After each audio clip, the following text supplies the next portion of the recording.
और अब खबर पुरानी गाड़ियों के खरीदने और बेचने को लेकर, क्योंकि अगर आप भी पुरानी गाड़ी खरीदना या फिर बेचना चाहते हैं तो सरकार इसके लिए अपने नियमों में कुछ बदलाव करने जा रही है।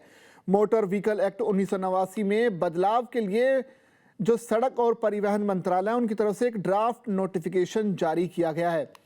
अब पुरानी गाड़ियों को डीलर टू डीलर ट्रांसफर प्रक्रिया पूरी तरह से डिजिटल पोर्टल के जरिए करने का प्रस्ताव रखा गया है। सरकार का ऐसा मानना है कि इससे पुरानी कार खरीदना और बेचना पूरी तरह से ज़्यादा सुरक्षित हो जाएगा, क्योंकि सरकार की ओर से रखे गए नए प्रस्ताव के मुताबिक अगर किसी डीलर के पास कोई व्हीकल खरीदने या बेचने के लिए रखा गया है तो 6 महीने के भीतर उसका मालिकाना हक किसी नए खरीदार के पास ट्रांसफ़र नहीं होता तो डीलर को उसे अपने नाम उस व्हीकल को जो रजिस्ट्रेशन है वो करवाना ज़रूरी हो गया है।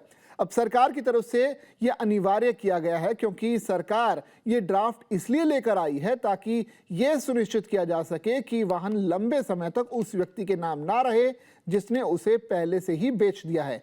इससे पुराने मालिक को किसी भी तरह का नोटिस, चालान या फिर दूसरी समस्याओं से छुटकारा मिल जाएगा। अभी ऐसा होता है कि अगर अक्सर लोग अपनी पुरानी कार को किसी अधिकृत second hand car vehicle dealer के पास रख देते हैं।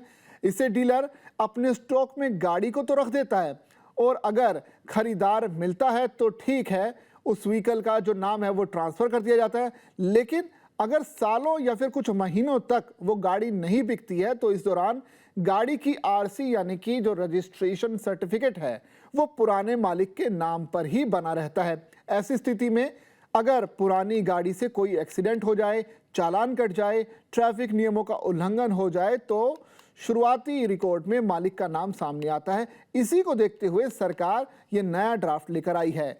पूरे मामले की अगर बात करें तो सड़क परिवहन मंत्रालय ने सेंट्रल मोटर व्हीकल्स रूल्स में बदलाव का ड्राफ्ट नोटिफिकेशन जारी किया है। अब पुरानी गाड़ियों की डीलर टू डीलर ट्रांसफर प्रक्रिया पूरी तरह से डिजिटल पोर्टल के जरिए करने का प्रस्ताव रखा गया है। वैध आरसी, इंश्योरेंस, पीयूसी, लंबित चालान, टैक्स या फिर यूजर फीस होने पर गाड़ी का ट्रांसफर नहीं हो सकेगा। मालिक द्वारा डीलर को दी गई गाड़ी 6 महीने के भीतर खरीदार के नाम ट्रांसफर करनी जरूरी होगी। 6 महीने में ट्रांसफर नहीं हुई तो गाड़ी का मालिकाना हक अपने आप ही आखिरी अधिकृत डीलर के नाम पर ट्रांसफर हो जाएगा। डीलर्स के बीच वाहन अधिकतम 2 बार ही ट्रांसफर किया जा सकेगा। उसके बाद पहले ओनरशिप ट्रांसफर जरूरी होगा। सरकार ने ड्राफ्ट पर 30 दिनों के भीतर सुझाव और आपत्तियां भी मांगी हैं।